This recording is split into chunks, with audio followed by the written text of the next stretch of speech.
কলেজটা অনেক সুন্দর আপু। কলেজটা সুন্দর কিন্তু সিনিয়রদেরকে অ্যাভয়েড করে চলবি। মেয়েগুলো নতুন মনে হচ্ছে, চল মামুনিদেরকে আমাদের পরিচয়টা দিয়ে আসি। নাম কি সোনা? কিরে নাম বলছে না যে? খেলা মনে হয়।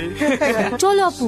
মালটা তো দেখছি অনেক ঝাড়। হ্যাঁ নতুন তো, তাই তোকে চিনতে পারিনি। ও ঠিক বুঝে যাবে তুই কি জিনিস। তোমাদেরকে একটা সুখবর দিতে এসেছি। আমাদের কলেজ থেকে এবার ম্যাগাজিন বের করা হবে। তোমাদের ক্লাসের কেউ যদি লেখালেখি করে থাকে তাহলে তার নিজের লেখা আগামী 2 দিনের ভেতরে জমা দেবে। স্যার, আমার লেখা তো প্রেম ভালোবাসা নিয়ে, আমার লেখা নিবেন তো? নেব না কেন? সাহিত্য তো প্রেম ভালোবাসা মায়া নিয়েই তৈরি হয়। তোরা ক্যান্টিনে চ, আমি ওর সাথে একটু কথা বলে আসছি। দেখিস কবির কবিতা শুনে যেন ওর প্রেমে পড়ে যাস না। শুনছেন? এদিকে আপনাকে বলছি। হ্যাঁ বলো, তোমার কোনো লেখা জমা দিবা নাকি? না, আমি কবিতা লিখতে পারি না, আপনার সাথে একটু কথা বলার জন্য আসলাম। ও, তুমি চাইলেই তো লিখতে পারবে। এই প্রকৃতিকে দেখো, এরাই তোমাকে বলে দেবে আমাদের জীবনে তাদের ভূমিকা কি। আপনি কি সবই এই ডায়েরিতে লিখে রাখেন? হ্যাঁ, মনে কোনো কথা ভেসে আসলে সব এই ডায়েরিতেই বন্দি করে রাখি। আপনার মনের কথা আমি পড়তে পারি না? মানে? আপনার ডায়েরিটা একটু আমাকে দেবেন?